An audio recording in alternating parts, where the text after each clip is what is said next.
As a professional food photographer, my house is basically overflowing with food photography props. I have dozens of bowls and cups and plates and wood surfaces, everything under the sun that you can possibly think of. But at the end of the day, there are, 4 or 5 things that I really tend to use over and over and over again, and I thought it'd be helpful to share them with you. So if you're just getting started on your food photography journey and you really don't know what's the best thing to invest in or how to start to build a collection, here are some things that you should think about and keep your eyes open for. So without further ado, let's get into the video.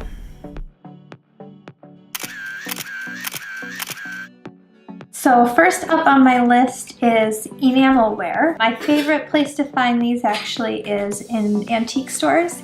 If you buy them secondhand, they tend to be a little bit rusted, have some kind of broken down spots. I don't know if you can see on this right here. And just have a little bit more character, which I think really adds a lot of interest in food photography. Obviously, this does not make them great for eating off of, but for photos, yeah, I love them. Okay, so let's jump into a real-world example so you can see these babies at work. Here I'm styling some soft, chewy pretzels using an assortment of enamelware. If I'm being honest, on days when I have whatever the photographer's version of writer's block is called, I often turn to enamelware because I know they will always look good. They are just so easy to style. You can sometimes find these plates at places like West Elm, Sur La Table, or even Target, but a more unique and often cheaper alternative is looking for them at an antique store or a flea market.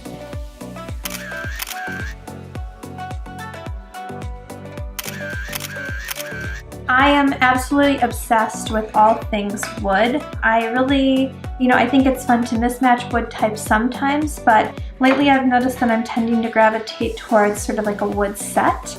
So I have, this isn't even all of it, this is just an assortment of bowls and then some small plates. These are all actually from a Japanese brand called Muji, but they do have stores in the United States and we have one here in San Francisco. I think they also have an online store, so if they do, I will find that and link that for you in the description box. These are, I'd say like mid-priced, but they clean really well. If they get food on them, they don't stain, which is obviously essential when you're working with food over and over again. They're super lightweight, easy to store, they stack really well, and they give a really nice consistent look to photos. If you look at the photo shoots I'm sharing in this video, you'll see wood dishes pop up over and over again. Here's how I used a shallow bowl to style a yogurt bowl for an Instagram flat lay.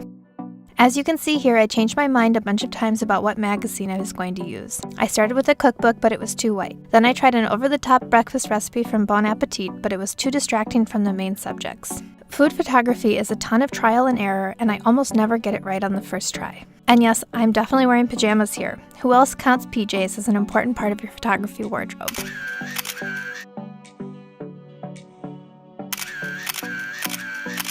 Next up, clear glassware. Really look for that thin glass that almost feels like you're gonna crush it when you pick it up. And the reason for that is because it looks so much better in photos. Thin-walled glassware, it just shows the drink better. There's less of that kind of like cloudy look when you photograph the rim. They are definitely a food photography essential.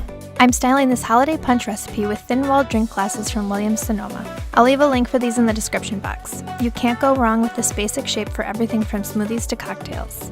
As you can see, I sometimes use fake ice when photographing drink recipes. Using real ice makes things a race against the clock before the ice melts and waters everything down. Using thin-walled glasses doesn't just pertain to highball glasses. Use the same rule when looking for champagne glasses and other glassware too.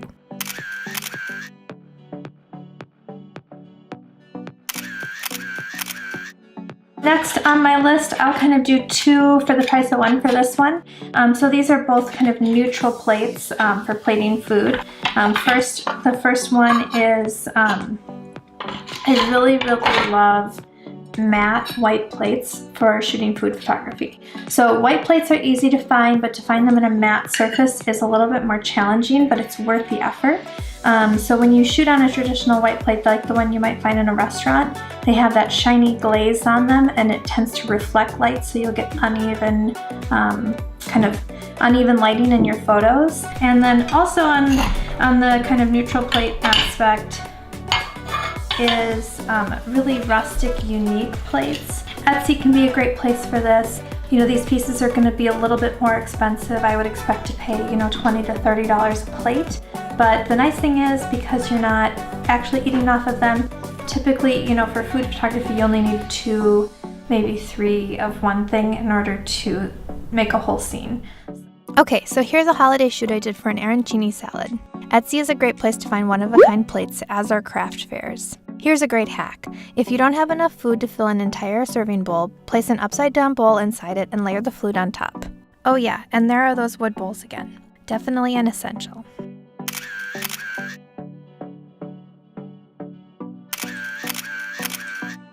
Next are teacups, especially vintage ones. When I'm at a flea market or in an antique store, I can't help but buy them. You don't have to find a whole set that looks the same. They look great mixed and matched. And of course, you can use extra saucers to plate food themselves. Teacups are a simple and charming prop for styling a breakfast or dessert recipe, like the cinnamon coffee cake. I kept things simple here, and it was really all about finding the right placement for everything. A great money-saving tip is to look for chipped or slightly damaged teacups. You can often get them for a big discount.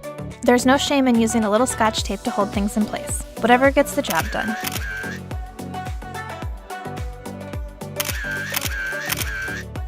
Last but not least is pieces of wood to add interest by adding layers to your food photography. Most food photographs that are good tend to have at least 3 layers, if not more.